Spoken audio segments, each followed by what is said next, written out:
And we do start right now on Capitol Hill, where the historic UFO hearing will take place this week. NewsNation has been tracking this, of course, from the very beginning. Now, we have spoken with two of the three key witnesses ahead of their testimonies. David Grush, the whistleblower who gave NewsNation an exclusive interview, had bombshell details about an alleged secret government UFO program. And former Navy pilot Ryan Graves also outlined his testimony ahead of the hearing. I am for real, and I'm sitting here at great personal risk and obvious professional risk by talking to you today. A lot of them were very large, yeah, like a football field kind of size. I'll be focusing on working to destigmatize this topic so more whistleblowers, such as Grush, or more witnesses can come forward without fear to their career or their personal life.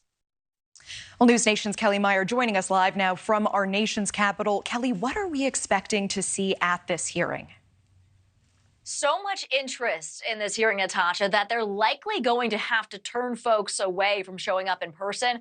I'm told that the hearing room just can't fit everyone that wants to be there to hear what these witnesses have to say. Some of them, as you mentioned, you heard from first here on NewsNation. Now, the committee is directing people to watch the hearing online of the live stream instead of coming in person. But that might not stop the UFO enthusiasts that are waiting and watching for more answers. The Republican lawmaker leading the charge, Tennessee Congressman Tim Burchett, we're told is going to be hammering for more transparency. The last hearing in the House was partially closed to the public. This time, there will be only one public hearing with 3 witnesses, some of them including the whistleblower David Grush, a former intelligence community official who spoke exclusively here with NewsNation, claiming that the U.S. government has for decades recovered non-human craft with non-human species inside.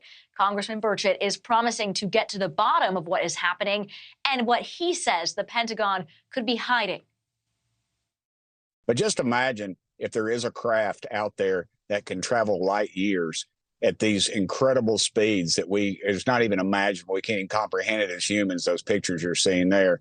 Just imagine what that would do. That show no heat trail to any of the most, the best sensors in the world. Imagine what that would do to the energy complex. The industrial war complex would be out of business overnight.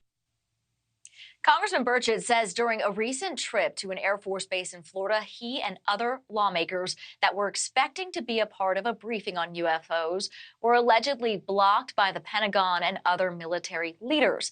In response, the Pentagon told NewsNation, quote, DOD takes its congressional reporting requirements seriously and is committed to timely and thorough reporting to Congress. AARO regularly reports on its progress to the Congress. That's the All Domain Anomaly Resolution Office. That's what that stands for.